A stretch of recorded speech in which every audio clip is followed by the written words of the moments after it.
Albert Bellatomo est le coordinateur national du PEA Jeunes, le programme de l'entrepreneuriat agropastoral des jeunes.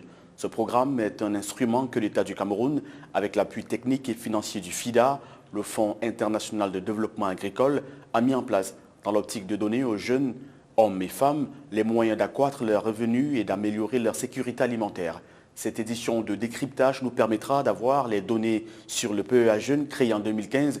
Avec Albert Bellatomo, on verra comment s'appliquent les missions de cet instrument, mais surtout en quoi il aide les jeunes à se faire une place sous le soleil.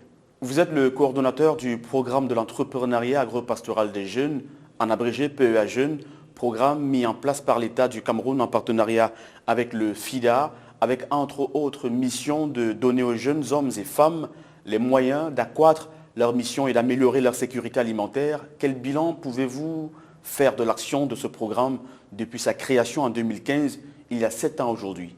Merci de me permettre de donner ces précisions ce jour.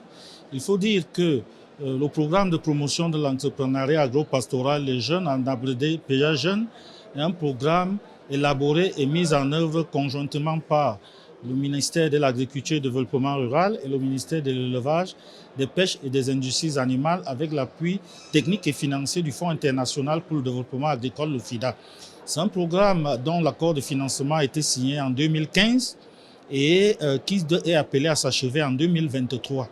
Et les objectifs visés par le programme dès son entame, c'était de créer 3700 entreprises par des jeunes hommes et femmes âgés de 18 à 35 ans, d'introduire dans les curricula de formation des centres de formation qui existaient les modules entrepreneuriaux, mais il était également question de mettre en place un réseau national des jeunes entrepreneurs au terme de la mise en œuvre du programme. Voilà à peu près les 3 objectifs qui étaient assignés au programme. Donc depuis 2015 à date, le programme a incubé, a sensibilisé, informé et sélectionné près de 25 000 jeunes. Parmi ces 25 000 jeunes, nous avons eu à incuber près de 4 000 jeunes au travers de 15 structures d'incubation partenaires. À date, dans l'objectif qui était de créer 3 700 entreprises par les jeunes, hommes et femmes, nous sommes aujourd'hui à 3 000 entreprises qui ont été créées par le PEA Jeunes et il reste au programme à peu près 11 mois de mise en œuvre. Donc nous ne doutons pas que dans 11 mois, nous pourrons atteindre les objectifs des 700 qui restent. Vous vous donnez pour mission de rendre le secteur agropastoral attrayant. Selon les chiffres officiels, le secteur est l'activité économique prioritaire du Cameroun avec près de 60% de la population active travaillant dans le secteur, dont une grande majorité de femmes. Le Cameroun, malgré tout, est au bord d'une crise alimentaire. Qu'est-ce qui, selon vous, justifie cet état de choses? Il faut reconnaître les gros efforts qui sont déployés au niveau de la partie gouvernementale pour essayer d'apporter des réponses concrètes aux différentes problématiques qui concernent le secteur agropastoral en général et les jeunes en particulier. Comme je l'ai toujours dit, l'OPA Jeunes est une réponse concrète, n'est-ce pas, du gouvernement pour apporter des réponses concrètes également et palpables en ce qui concerne l'autonomisation des jeunes dans le secteur agropastoral. À lui seul, il ne peut pas apporter une réponse globale, mais il faut dire qu'à date, les 3000 jeunes entreprises qui sont installées aujourd'hui peuvent être capitalisées comme étant une contribution gouvernementale par rapport, n'est-ce pas, à la réponse concrète dont j'ai eu à parler tout à l'heure. Le gouvernement agit à travers les politiques, à travers des stratégies, mais également de manière pratique à travers des projets gouvernementaux. Donc, le PEA Jeunes est un bras séculier du gouvernement pour atteindre les objectifs visés. Vous avez initié l'organisation du forum régional sur la finance agricole et rurale à Yaoundé, au Cameroun, du 18 au 21 octobre 2022. En quoi a-t-il été opportun pour vous de penser l'organisation d'un tel événement? Oui, il faut dire que la logique entrepreneuriale est abordée et analysée sous 4 axes.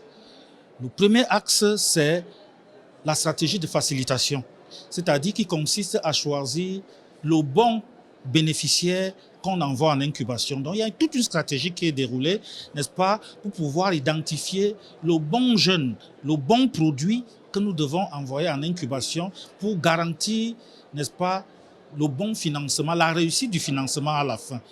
Après le choix du bon jeune qui est, n'est-ce pas, adossé sur l'étape de facilitation, nous avons la deuxième étape qui est l'étape d'incubation.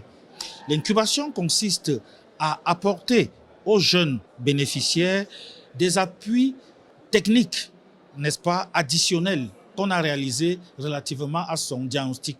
En facilitation, on opère un diagnostic du jeune qui met en exergue ses atouts, mais également ses manquements. Au sein de l'incubateur, on lui apporte, n'est-ce pas, ce complément. Je prends un exemple banal.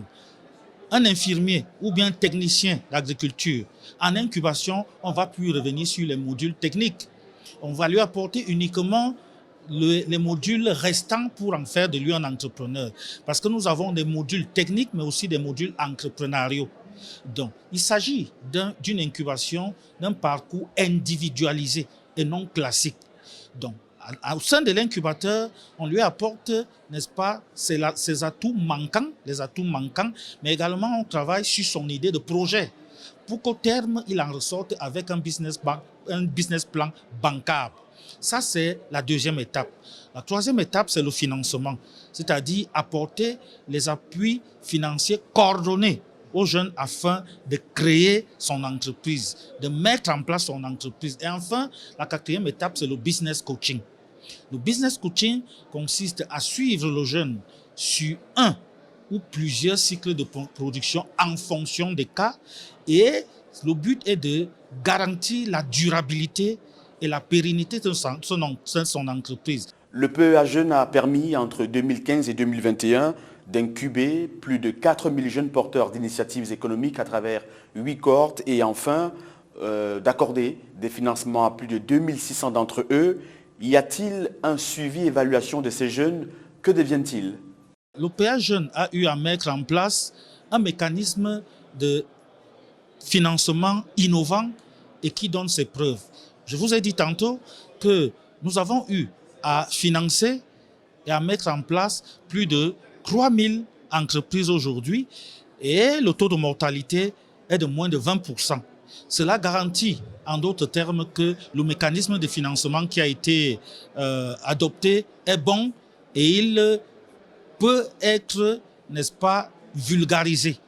Et c'est la raison pour laquelle le PEA Jeunes a pris sur lui l'initiative avec le FIDA et le gouvernement de réfléchir, n'est-ce pas, à l'organisation de ce forum. Mais par la suite, nous ne prétendons pas tout connaître. D'abord, au sein du gouvernement camerounais, nous avons eu à identifier également d'autres projets et programmes qui font dans le financement du secteur agro-pastoral. Ils ont été mis à contribution et maintenant nous sommes allés à un sens plus large, n'est-ce pas, de la région Afrique de l'Ouest et du Centre pour identifier et mettre à contribution les autres projets également. Merci d'avoir répondu aux questions d'Africa 24. Merci, c'est moi qui vous remercie.